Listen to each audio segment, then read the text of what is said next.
অফিসারদের যারা আছে তারা যাবে।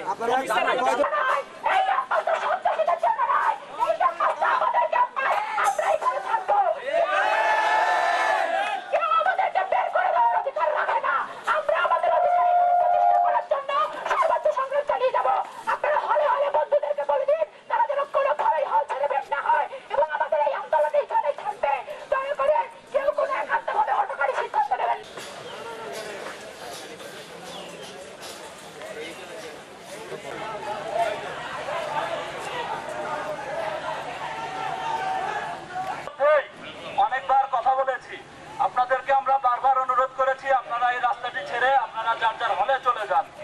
আপনারা কিছু অংশ গিয়েছেন, বাকিটা কিন্তু রয়েছেন। আমরা আপনাদেরকে আবারও অনুরোধ করছি আপনারা যার যার হলে যান। আপনাদের যে আন্দোলন কর্মপরিকল্পনা রয়েছে সেটি আপনাদের চালানোর সুযোগ রয়েছে, কিন্তু এখন আপনারা যেভাবে অবস্থান নিয়েছেন এটি আপনারা আমাদের কাজে বাধা দিচ্ছেন। আপনারা এখান থেকে চলে যান, হলে অবস্থান নেন। আপনাদের সাথে আমাদের কোনো দ্বন্দ্ব নেই, কোনো শত্রুতা নেই। আমরা আপনারা সকলেই একই বাংলাদেশ থেকে এসেছি, আমাদের সকলেরই পরিবার রয়েছে। আপনাদের যেমন মা বাবা আপনাদের জন্য দুশ্চিন্তা করে, এরকম প্রত্যেকের মা বাবা কিন্তু দুশ্চিন্তা করে। আমি অনুরোধ করব আপনারা নিরাপদে, আপনারা এই জায়গাটি আপনাদের ক্যাম্পাস, আমরা চাই আপনাদের ক্যাম্পাস সুরক্ষিত থাকুক, নিরাপদ থাকুক। আমরা আপনাদের সেই নিরাপত্তা বিধান করতে চাই। আপনারা, আমি অনুরোধ করব আপনারা এই জায়গাটি ছেড়ে দিন, ছেড়ে আপনারা রাস্তাটি এই যে অবরুদ্ধ অবস্থায় রেখেছেন, এটি একটি বিশ্ববিদ্যালয়ের জন্য এটি কিন্তু খুব সুখকর অভিজ্ঞতা নয়। আমি আপনাদেরকে অনুরোধ করব আপনারা যার যার হলে চলে যান, হলে অবস্থান নিন। আপনারা এই জায়গাটি এখন ছেড়ে দিন। আপনারা অবস্থা তৈরি করবেন না।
লাইভ সাউন্ড একদম নেট নাই, এগুলো করে দিচ্ছি।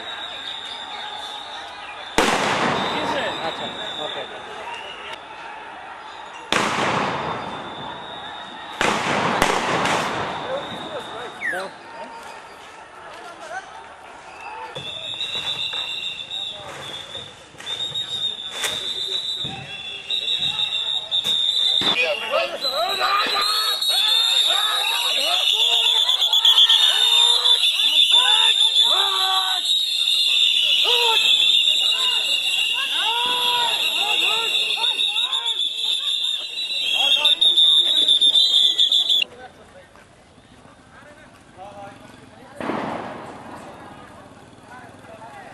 জানেন যে 12টার দিকে আমাদের ভিসি স্যার যিনি ছিলেন, ভিসি স্যার সহ প্রায় 20 থেকে 25 জন শিক্ষককে তারা অবরুদ্ধ করে রেখেছিলেন এবং 12টা থেকে আমরা ফোর্স পুলিশ অফিসার তাদেরকে উদ্ধারে যাই এবং তাদের যারা কোটা সংস্কারের জন্য যারা আন্দোলনরত তাদেরকে বারবার কথা বলা হয়েছে যে স্যারদেরকে যাতে তারা বের করে দেন, এবং বিদ্যুৎ থেকে বারবার স্যাররা বলছেন তাদেরকে উদ্ধারের জন্য। তো একটি পর্যায়ে আমরা তাদেরকে বারবার বলার পরেও তারা শুনতেছিলেন না, এবং তারা আরও লোকজন বাড়িয়ে যখন স্যাররা ভিতর থেকে অত্যন্ত ইনসিকিউর ফিল করছিলেন এবং তাদের মাঝ থেকেও আমাদের উপরে আক্রমণ করে, সেই মুহূর্তে আমাদের ফোর্স অফিসার মিলে স্যারকে আমরা তাকে যে অবরুদ্ধ করে রেখেছিল সেখান থেকে স্যারকে উদ্ধার করে আমরা স্যারকে তার বাসায় পৌঁছে দিয়েছি। আচ্ছা, কি অবস্থা, কতজন আহত হয়েছে, এখন কি অবস্থা? না, আমাদের কাছে এরকম আহতের কোনো নেই। আমরা জাস্ট তাদেরকে এখান থেকে ব্রেজিস্টার বিল্ডিং থেকে সরিয়ে দিয়েছি। আমরা যেটা জানতে পেরেছি, স্যাররা যখন সিন্ডিকেটের সভা হয়েছিল এবং সভা শেষ করে যখন ইউনিভার্সিটি ভ্যাকেন্ট ঘোষণা করেছে, হলগুলো ভ্যাকেন্টে, তখন তাদের উপর আক্রমণ করেছিলেন, তাদের গ্লাস ভেঙেছে এবং এই ভাঙচুরের এবং রেজিস্টার বিল্ডিং ভাঙচুরে অনেক স্যারই আহত অবস্থায় ছিলেন। আমরা কয়েকজন স্যারকে আমরা আহত অবস্থায় পেয়েছি এবং স্যারদেরকে এখন মেডিকেল সেন্টারে নিয়ে গিয়েছি। এটি আমরা জানতে পেরেছি, এটি স্যারদের মারফতে আমরা জানতে পেরেছি। হল কি খালি করে দেওয়া হয়েছে? না, এখনও তাদেরকে তো বলা হয়েছে হল খালি করে দিতে। আমরা ওয়েট করছি যে তারা, যেহেতু সরকার এবং বিশ্ববিদ্যালয় কর্তৃপক্ষ ডিসিশন নিয়েছে, আমরা শিক্ষার্থী ভাইদেরকে বলবো, যেহেতু শান্তি শৃঙ্খলা রক্ষার জন্য হল খালি করতে বলেছে, আমরা ওয়েট করছি এবং আমরা চাই যাতে তারা শান্তিপূর্ণভাবে তারা হল খালি করে তারা চলে যাবে। জি, ভিসি স্যার এখন তার রেজিস্টার বিল্ডিং থেকে বের হয়ে এসেছে। স্যার, কতক্ষণ পর্যন্ত সময় দিয়েছেন হল ছেড়ে দেওয়ার জন্য? না, এটা আমরা কোনো সময় দেইনি, এটি বিশ্ববিদ্যালয় কর্তৃপক্ষ সময় বেঁধে দিয়েছেন এবং আমরা আশা করছি সেই সময়ের মধ্যেই বিশ্ববিদ্যালয় কর্তৃপক্ষ এবং স্টুডেন্টরা তারা সম্মিলিতভাবে তারা হল ভ্যাকেন্ট করে দেবে। তারা তো 4টা বলেছিল, আজকে 4টা। হ্যাঁ, সেটি হয়তো সময় লাগছে। একটি আবাসিক হল, অনেক ছাত্ররা এখানে অবস্থান করছেন, তারা হয়তো রাত্রের মধ্যেই অনেকে চলে যাবেন, হয়তো সকালেও যেতে পারে। তো আমরা সেই তাদের যাতে সুন্দরভাবে চলে যেতে পারে এবং তারা যাতে সিকিউর থাকে সেটি আমরা নিশ্চিত করব। অনেকে তো রাতের মধ্যে ছাত্রছাত্রীরা যারা আছে ম্যাক্সিমাম বের হয়ে যাবে, তো একটু যেহেতু সবাই ভীত সন্ত্রস্ত, তো নিরাপদ চলাচলের জন্য আপনারাও ডেরিগেট বা বিভিন্ন পয়েন্টগুলোতে থাকবেন কিনা? আমাদের কাছে এরকম অভিযোগ আছে যে অনেক বহিরাগতরা এই গেটগুলো দিয়ে ইন করছে এবং গ্যাঙ্গনের পিছনে গেট দিয়ে ইতিমধ্যেই কিছু বহিরাগত অবস্থান নিয়েছে। তো এর ধরনের মেসেজ আছে, আমরা এটা তলিয়ে দেখছি যে আসলেই খতিয়ে দেখছি যে তারা এটি কতটুকু সত্যতা। তবে আমরা আশা করি তারা বিশ্ববিদ্যালয় প্রশাসন এবং এলাকার বিশ্ববিদ্যালয়ের শান্তি শৃঙ্খলা রক্ষার্থে তারা রাতের মধ্যেই চলে যাবেন। আমরা রোডে যাতে সিকিউরলি যেতে পারেন, আমরা অনেক স্টুডেন্টকে যারা যেতে চেয়েছেন গাড়ি থামিয়ে তাদেরকে উঠিয়ে দিয়েছি। তারা যদি বিশেষ ব্যবস্থাপনা চায়, আমরা গাড়ি বা টিকিটের ব্যবস্থা করে দিতে পারি। সেটি আমরা বিশ্ববিদ্যালয় প্রক্টর বা বিশ্ববিদ্যালয় কর্তৃপক্ষের সাথে কথা বলে এটি ব্যবস্থা করে দিতে পারি। এর বাইরে যারা আমাদের সাপোর্ট চাবেন, আমরা গেটে অবস্থান করব, তাদেরকে আমরা সুন্দরভাবে পৌঁছে দেবো এবং আমরা সার্বিক তাদের যাতে সিকিউরলি তারা চলে যেতে পারে সেটি আমরা নিশ্চিত করব। স্যার, শেষ প্রশ্ন হচ্ছে, এখন যারা বিশ্ববিদ্যালয়ে থাকবে শিক্ষার্থীরা, বৈধ শিক্ষার্থীরা, তারা নিরাপদ কিনা?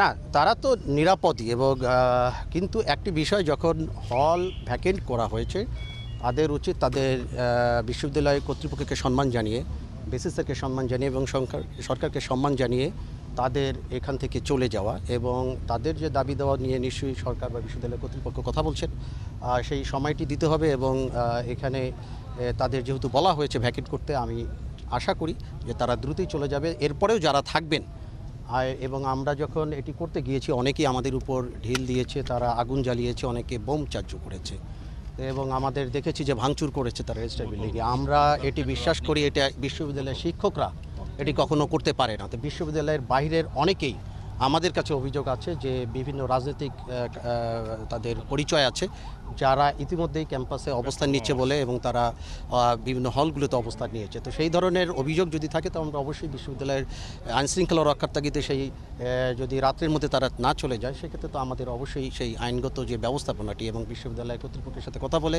আইনশৃঙ্খলা রক্ষার্থে অবশ্যই আমাদের তাদেরকে এই বহিরাগতদের হল থেকে বের করে দিতে হবে।